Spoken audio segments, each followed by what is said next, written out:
High, good morning and welcome to रेदान्स kitchen. चला तर मग आज बनवूया steam banana leaf stuff with coconut म्हणजेच पाटोळे.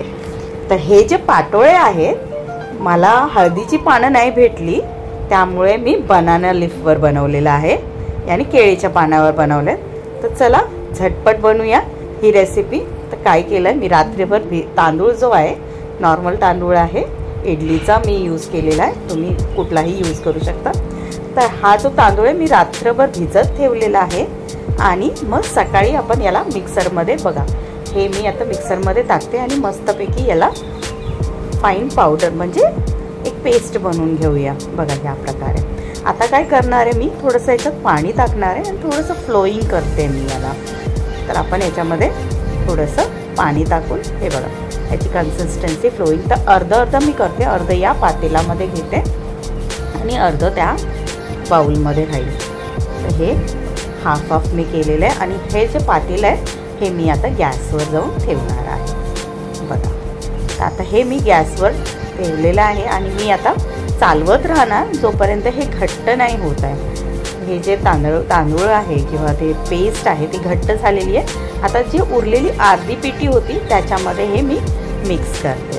हे बघा आता हे छानसं मला एकजीव करायचं आहे. तर चम्मचच्या साहाय्याने तर होणार नाही आहे. तर मी काय करते थोडंसं मीठ टाकते याच्यात आणि ऑफकोर्स हाताने आपल्याला त्याला व्यवस्थित मिक्स करायचं आहे. तर हे बघा हे झालेलं आहे सर्व एकजीव दिसतं. तर आता काय तर ह्याला स्टफिनेस येऊ द्या आणि थोडंसं पाणी अजून टाकते मी आणि याला मी मिक्स करते. बघा आणि जी फिलिंग आहे ती ऑफकोर्स जे मोदकसाठी आपण वापरले तेच फिलिंग वापरले मी. प्लस ॲडिशन मी करते याच्यात तुम्ही केळीही टाकू शकता. फक्त पोहा मी ॲड करते. थोडंसं मी त्याला रोस्ट करते, ड्राय रोस्ट करते पोह्यांना. हे पातळ पोहे आहेत ना आपल्या घरी यूज करतो चिवड्याला, ते पातळ पोहे आहेत हे. तर मी मग छानसे याला ड्राय रोस्ट केलं आणि आता ते जे सारण आहे त्यामुळे हे पोहे टाकते. ह्याच्यामुळे खूप छान टेस्ट लागते. आणि जर तुम्हाला गूळ कमी जास्त वाटत असेल तर तुम्ही ॲडजस्ट करू शकता तुमच्या स्वादनुसार. तर हे जे फिलिंग आहे त्याची हे तयार आहे. हे बघा खूप छान लागते हे खाऊन बघा. आणि ट्रेडिशनल आहे पाटोळ्या गणपतीच्या सीझनमध्ये तर बनतंच. तर आता हे केळीचं पान मला हळदीचं नाही भेटलं म्हणून मी केळीच्या पानावर करते.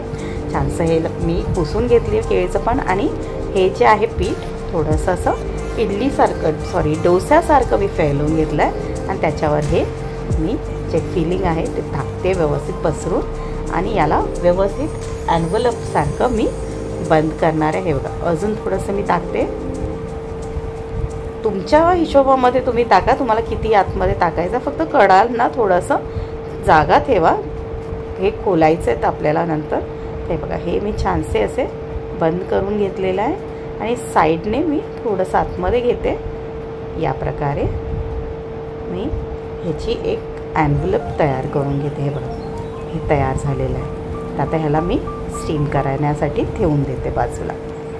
आपण सगळे असे बनवून घेऊया ॲन्व्हलप. आता दुसराही मी तशाच प्रकारे तयार करते. सगळं फिलिंग त्याच्यात भरलं आहे हे बघा.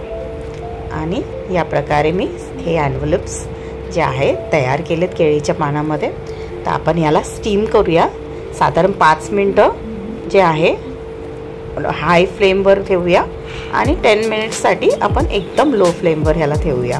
तर हे मी बंद करते, झाकून ठेवते. हे बघा आपले पाटोळे जे आहेत तयार झालेले आहेत, छानसे स्टीम झालेले आहेत.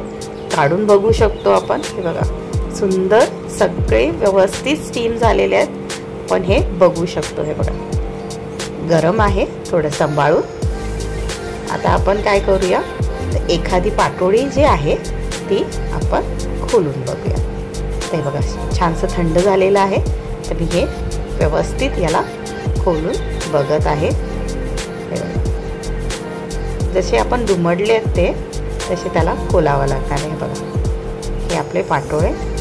वरचं जे केळाचं पान आहे त्याच्यामध्ये आपण हे बनवतो तर हे अजूनच हेल्दी व्हर्जन आहे. हे बघा तर हे आपले पाटोळे तयार आहेत. चला आपण याला सर्व करूया. तर हे आपले पाटोळे आपण सर्व करत आहोत. तर परत एकदा मी हा व्यवस्थित ओपन करत आहे.